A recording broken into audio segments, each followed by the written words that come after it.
In this quick Gmail tutorial, I will show you how to send an email, how to write an email on Gmail Mail. So this process is very easy. If you're new to this platform, do not worry because I will show you the function of every button. Now, in order to send an email in Gmail Mail, you'll find a compose button here in the top left hand corner of the screen. Let's press on it and a new message pop up right here on the screen. At the recipients, you'll have to type who will receive this email address. As an example, let's send it to my own Gmail address. Alright, and let's press on enter. And if you want to send this email to multiple people at the same time instead of sending this email individually, all you have to do now, let's type another email address like texttechmedia@yahoo.com and press on enter. And this email will be sent at the same time to both people. Subject, this will be the email. Subject, this will be the first thing which they will see when they'll receive your email. It's very important to leave one. And down below, here will be the email description, basically the containing of the email. Now we have a lot of functions right here. Let's see what we have here. If you want to attach something to this mail, you'll find attach files button right here. Let's press on it and this menu will pop up. I have some photos on my desktop, so let's find them. If you want to attach something, select the photo and now you can press on open. And as you can see, my photo is being attached to this email. Also, you can attach files from Google Drive. If you press on this button, your Google Drive will open from here, and if you have some photos, documents, files inside here or even videos, you can select them, but my Google Drive is empty. It's a very cool feature which I haven't seen on other email platforms. Let's close this. And speaking of which, we have another button right here, toggle confidential mode. Let's press on it. I also haven't seen it on other platforms. You can make this email expire in a week, and also you can require an SMS passcode, so the owner will have to verify him before he will open up your email. And in this way, you will make sure only the owner of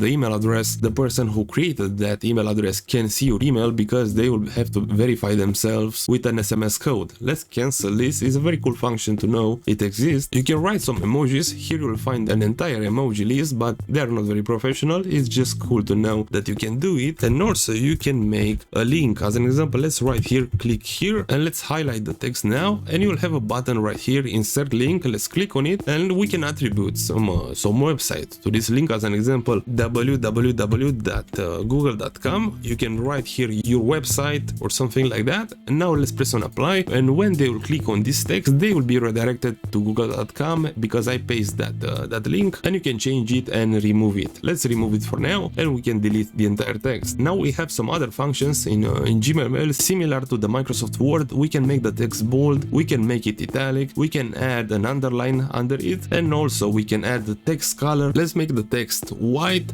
and also let's color the background black. And now let's have a look. This is how to color the text in Gmail Mail. Also some other functions which you have right here. Let's write some random text and let's highlight it. You can align the text. As an example, you can center it, you can put it in the top right or the top left. And if you want to make a list, you can select the bullet list, and now you can write something underneath. Let's click right here. Now press on enter. This will be example 1, example 2, example 3, and so on. And once you finish writing your email, you can press on send, and pay attention in the bottom left hand corner. If you want to unsend the email, all you have to do, you have to press on that undo button, but it will expire after a while. If you want to make that undo button expire longer, let's press on the settings gear icon. Now press on see all settings, and you can find here undo, send cancellation period 5 seconds. So we can increase that up to 30 seconds. And now if we scroll down, we can save those changes. Now that button will be available for 30 seconds, and if you press on it, it will be recalled, it will be unsent, and you will get back your email, and the recipient won't receive your email. So this is how to send an email, how to write an email in Gmail Mail.